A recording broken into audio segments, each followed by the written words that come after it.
At this media briefing, details were provided on investment projects and road development projects. Speaking at the media briefing, Kabir Hashim, the Minister of Higher Education, Highways and Investment Promotion, said that the allegations made that the current government's development projects have been suspended are baseless. Rata Sangwardhane Namin Baugiya Kale. In the name of development of the country, a large amount of money was used for the construction of roads and expressways. There was financial fraud. There were commissions being given. Racketeers were also involved. Work was provided to family and friends without following any proper tender procedure. We cannot follow that system. Therefore, we hope to formulate a proper procedure and follow it accordingly. There are allegations made that nothing is happening. There is no such thing. Some persons want to continue as they did by seeking their commissions.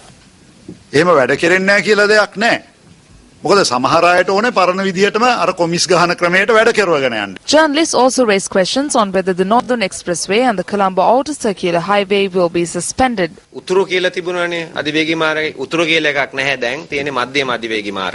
There was something called the Northern Expressway. That is no more. There is only the Central Expressway. We are creating a system where the South, the Colombo Outer Circular Highway and the Central Expressway will be linked together. We are cutting down on the expenditure and the corruption. That needs to be wiped out. The section of the Central Expressway will be open for public bidding. This link will be based on the construction of the roads and public transport.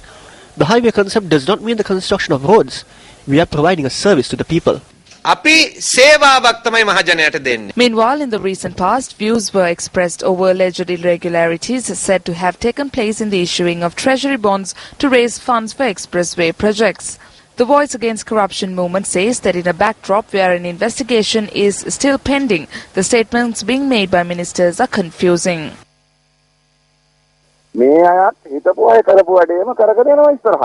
These people are continuing with the work the old people used to do. When the people gave a mandate on the 8th of January, they demanded that those involved in corruption and theft be caught. What did they do instead?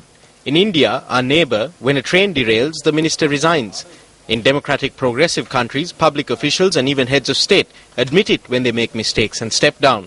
The scale of the financial fraud committed by the governor of the central bank, his son-in-law and daughter, suffices to call for the resignations of both the Prime Minister and the Finance Minister. What steps has he taken with regard to his friend, the governor of the central bank? So if they continue this way, not only will there be larger scams in the future, for the first time since 1953, a foreigner will sign our currency notes. If the Prime Minister is functioning as the head of the cabinet, he cannot evade his responsibility.